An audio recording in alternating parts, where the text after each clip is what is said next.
Assalamualaikum warahmatullahi wabarakatuh.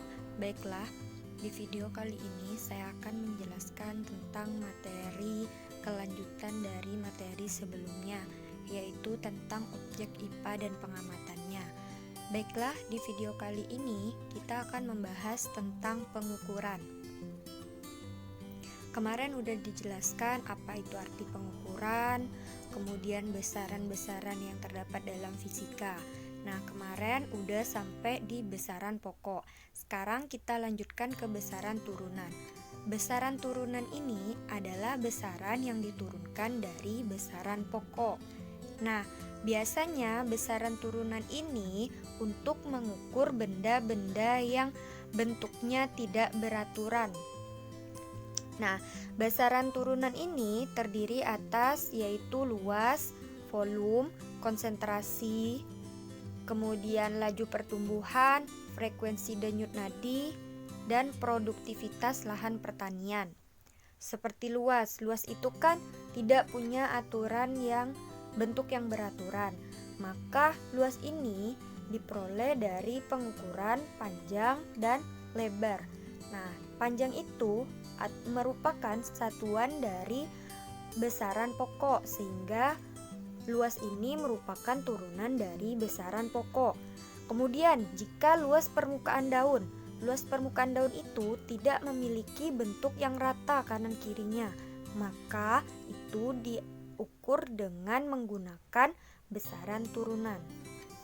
Nah, di samping itu ada gambar misalnya batu yang diukur volumenya. Batu itu bentuknya tidak berukuran, sehingga untuk mengukurnya harus dimasukkan ke dalam air. Kemudian saat dimasukkan ke dalam air, tumpahan airnya itu ditampung dan itu menjadi berapa besar volume dari batu. Mengukur besaran fisika. Yang pertama, mengukur panjang. Untuk mengukur panjang itu kita bisa menggunakan apa saja, seperti kalian udah tahu. Nah, kita bisa menggunakan mistar atau penggaris, kemudian jangka sorong. Kemudian kita juga bisa mengukur dengan micrometer scope. Kalau mistar atau penggaris pasti kalian sudah tidak asing lagi karena kalian sering menggunakannya untuk mengukur atau untuk menggaris sesuatu agar rata. Nah, untuk jangka sorong dan micrometer scope mungkin ada beberapa orang yang masih kurang mengerti atau belum pernah mengenalnya. Nah, mengukur. Misalnya mengukur itu pakai jengkal kemarin ya. Satuan tuh ada satuan baku dan satuan tidak baku. Kalau satuan yang baku itu misalnya diukurnya menggunakan panjang, lebar, meter, itu satuan baku. Sementara kalau satuan tidak baku itu contohnya jengkal, depa, itu tidak baku. Kemudian ada ini mengukur menggunakan mistar.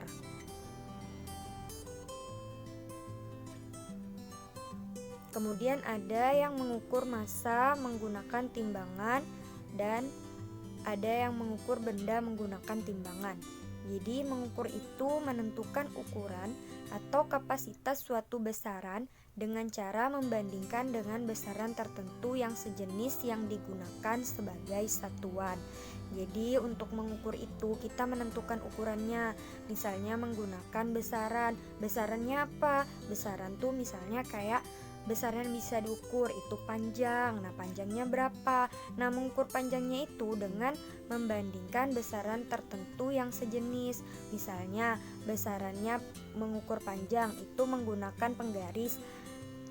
Berarti kalian menggunakan satuannya meter. Sementara jika kalian menggunakan depa atau menggunakan jengkal, maka satuannya itu adalah jengkal. Nah, alat ukur.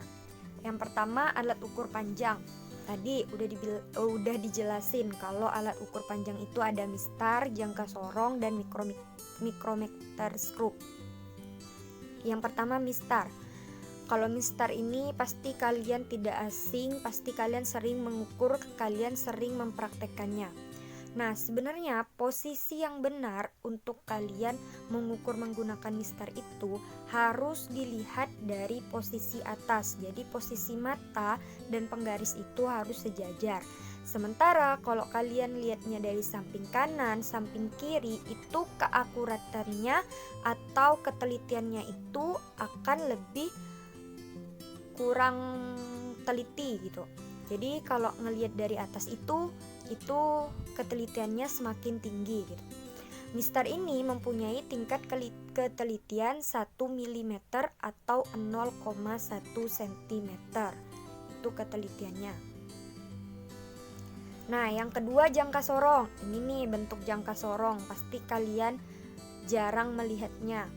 Nah, jangka sorong ini dia mempunyai rahang tetap atas, kemudian rahang sorong atas, skala utama, terus ada skala nonius, terus rahang sorong bawah, gurat ukur kedalaman. Gurat ukur kedalaman itu untuk mengukur kedalaman.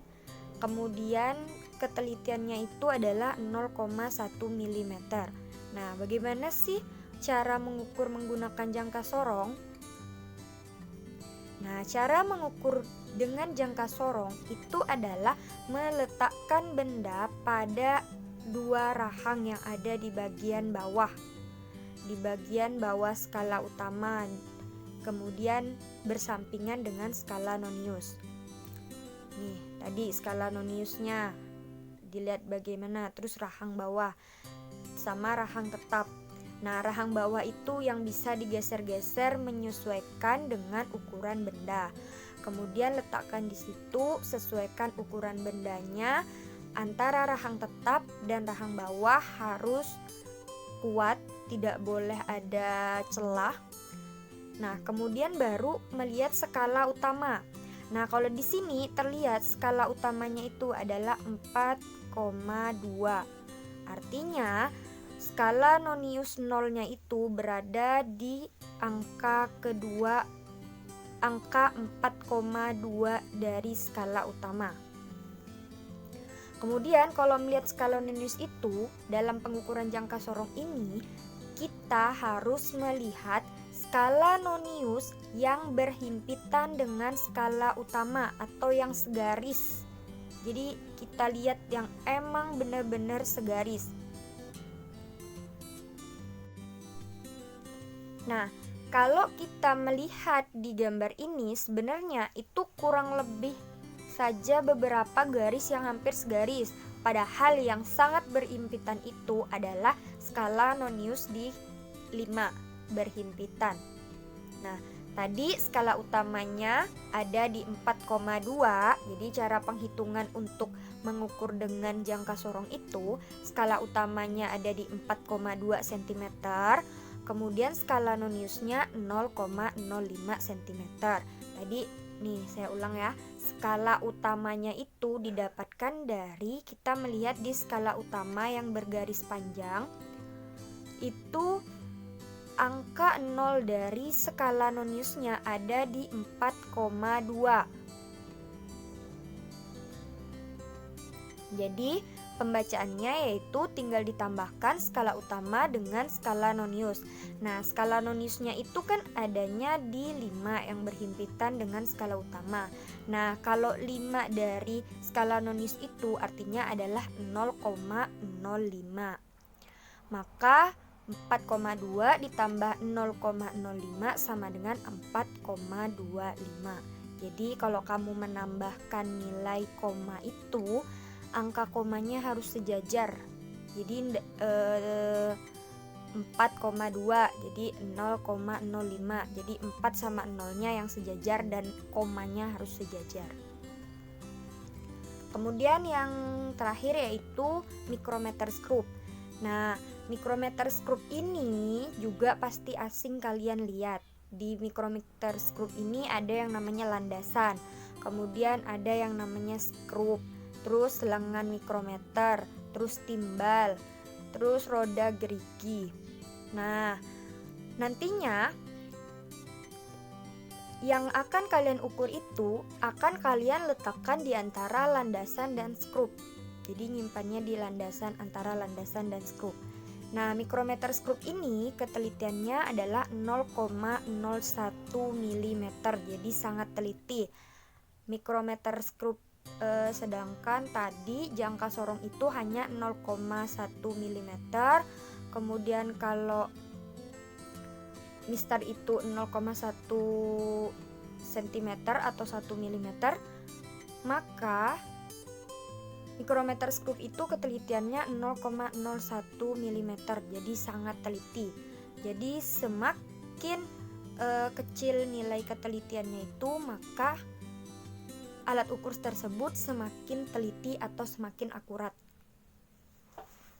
Nah, misalnya nih benda yang diukur. Tadi benda yang diukur itu diletakkan antara landasan dengan skrup. Jadi simpan di landasan dan skrup. Kemudian melihat berapa ukurannya itu, kalian bisa melihatnya di timbal dan di lengan mikrometernya. Nah, cara pengukurannya itu seperti ini. Tadi kita lihat ya timbal dan lengannya.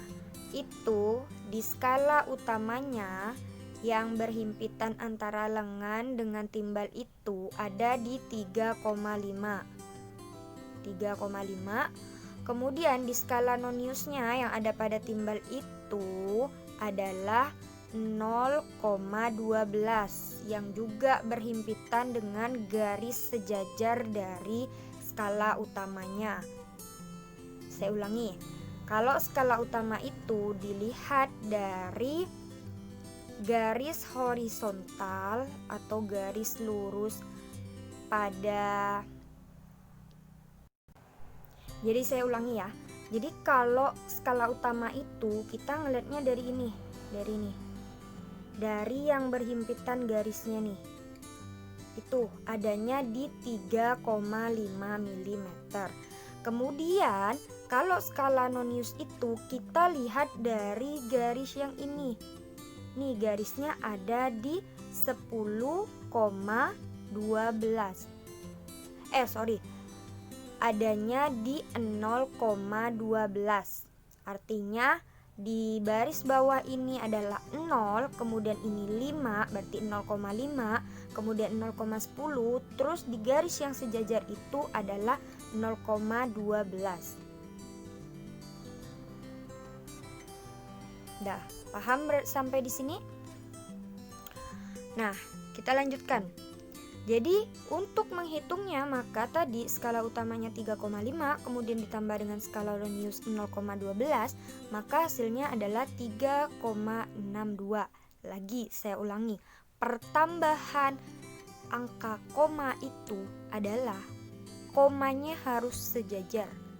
3 dengan 0 sejajar, kemudian komanya sejajar, baru ditambahkan. Nah, cara menambahkan itu dari baling belakang. Jadi 2-nya dulu diturunin, 5 tambah 1, 6, kemudian komanya diturunin, baru 3 tambah 0 sama dengan 3. Nah, ini kalau dikonversikan 3,62 mm sama dengan 0,362 cm.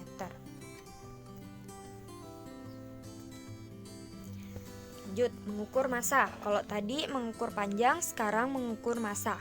Nah, mengukur massa ini adalah untuk mengukur, kita bisa menggunakan neraca berlengan 2 dan neraca pegas. Nah, ini neraca yang berlengan 2.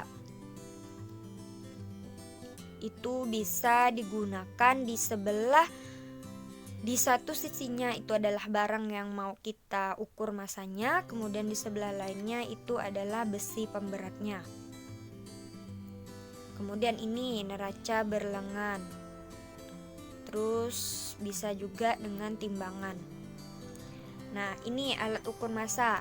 Ada neraca. Nah, neraca ini ada yang namanya neraca sama lengan. Jadi lengan antara kanan dan kirinya itu sama. Tadi yang saya bilang, di suatu sisinya ditempatkan barang yang akan ditimbang, sedangkan di sisi lainnya ditempatkan pemberat untuk menyeimbangkannya. Kemudian ada neraca 3 lengan atau disebut sebagai Ohaus 26110 dapat mengukur massa sampai 2610 kg dengan ketelitian 0,1 gram. Sedangkan neraca 4 lengan atau Ohaus 311 dapat mengukur massa sampai 310 gram dengan ketelitian 0,01 gram. Jadi yang membedakan itu adalah jenis lengannya. Lengan itu yang sebelah sini. Nih, lengan.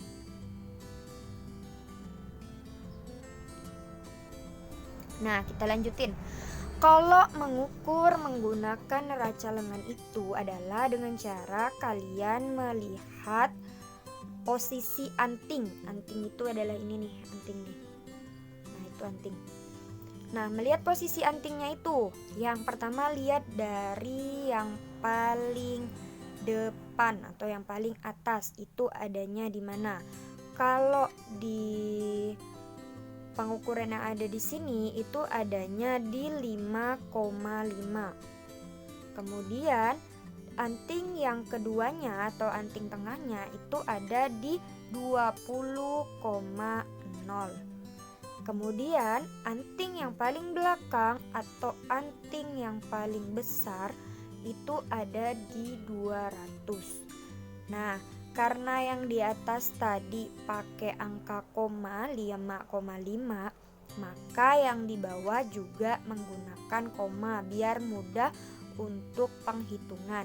Sebenarnya tidak menggunakan koma juga tidak apa-apa. Jadi bisa kalian tulis seperti ini, 5,5 kemudian ditambah 20. Nah, kenapa 20 harus sejajar nolnya dengan 5? Karena 20 ini tidak ada angka komanya. Kemudian baru ditambah dengan 200. Jadi 200. Nih, kenapa penghitungannya harus sejajar seperti ini? Karena satuan, yang ini satuan harus sejajar dengan satuan, kemudian yang puluhan harus sejajar dengan puluhan, kemudian yang ratusan harus sejajar dengan ratusan. Nah, bisa juga kalian melihatnya dari lengan belakang. Lengan belakangnya dari yang paling angkanya paling besar, maka penulisannya yaitu 200. Terus kita ulang lagi ya. Jadi 200. Terus lengan tengahnya itu 20, jadi 20. Kemudian ditambah lengan depannya yang paling kecil itu adalah 5,5. Baru ditambahkan. Nah, tuh bisa kalian lihat. Nah, ngitungnya ini juga dari belakang tetap 5, diturunin dulu. Terus 0 ditambah 0 tambah 5, turunkan 5. Terus ditambah 0 ditambah 2, terus 2-nya diturunin. Dan seperti itu. Saya rasa kalian bakal paham menghitung cara ini mungkin di pelajaran matematika. Nah, kita lanjutin ya. Saya hapus dulu. Nah, kita lanjutin. Yang terakhir yaitu besaran waktu. Nah, besaran waktu ini, waktu adalah selang antara dua kejadian atau dua peristiwa. Dua kejadian itu seperti apa? Jadi misalnya gini, waktu siang itu terjadi sejak matahari terbit hingga matahari tenggelam.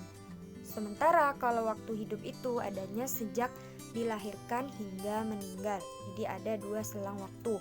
Kalau siang lawannya pasti malam, kalau hidup lawannya mati atau meninggal. Kemudian alat ukur waktu. Alat ukur waktu itu adalah segala sesuatu yang berulang secara periodik. Jadi alat ukur waktu ini digunakan untuk mengukur segala sesuatu yang berulang secara periodik. Contohnya rotasi bumi dan revolusi bumi. Nah, ini pengukuran zaman dulu itu menggunakan bayang. Kemudian ada yang namanya jam air atau jam pasir juga ada. Terus ini arloji. Nah, kemudian ini yang terakhir yaitu jam atom. Nah, jam atom ini atau disebut sebagai atomic clock Dia ini mengukur 1 detiknya itu adalah waktu yang diperlukan untuk mencapai kali periode osilasi dari atom cesium. Jadi ini untuk mengukur berapa kecepatan atom. Kemudian alat ukur waktu yang pertama stopwatch. Stopwatch ini mekanismenya memiliki mekanisme ketelitiannya 0,1 skon. Sementara kalau yang elektronik itu memiliki ketelitian 0,01 skon. Jadi kalau yang mekanis itu yang kamu klik gitu pakai tangan, itu namanya yang mekanis. Kemudian kalau yang elektronik itu biasanya yang ada di HP itu elektronik. Nah, kemudian ada jam tangan atau arloji, ketelitiannya 1 skon. Nah, pengukuran waktu. Gimana sih cara mengukur waktu? Nah, untuk mengukur waktu itu dapat menggunakan berbagai macam jam, yaitu jam-jamnya adalah tongkat bayang, kemudian jam air, jam mekanik, arloji, jam dinding, kemudian stopwatch. Tadi jam bayang itu berarti pakai bayangan sendiri. Nah, ini jam bayang itu pakai bayangan. Sementara itu mengikuti bayangan yang ada di matahari. Jadi itu bayangannya dibuat setengah lingkaran, kemudian mengikuti bayangan itu ada di mana. Ini juga adalah inspirasi untuk pembuatan jam. Jadi dulu sebelum orang membuat jam itu mengukurnya menggunakan jam bayang. Kemudian ini jam air. Selanjutnya arloji. Nah, yang dapat dijadikan alat ukur waktu itu adalah segala sesuatu yang berulang secara periodik. Jadi dia bisa mengulang. Misal kayak jam. Jam itu kan misalnya dia berputar dari angka 00. 00 itu jam 12 malam. Kemudian berputar ke angka 1. Nanti kembali lagi ke 12, kemudian balik lagi seperti itu. Artinya dapat berulang. Contohnya yaitu rotasi bumi dan revolusi bumi. Oke, sampai di sini penjelasan kita hari ini. Semoga bermanfaat dan selamat belajar. Silahkan catat hal-hal yang pentingnya, kemudian tanyakan jika ada hal-hal yang kurang jelas. Nah, kurang lebihnya saya mohon maaf. Wassalamualaikum warahmatullahi wabarakatuh.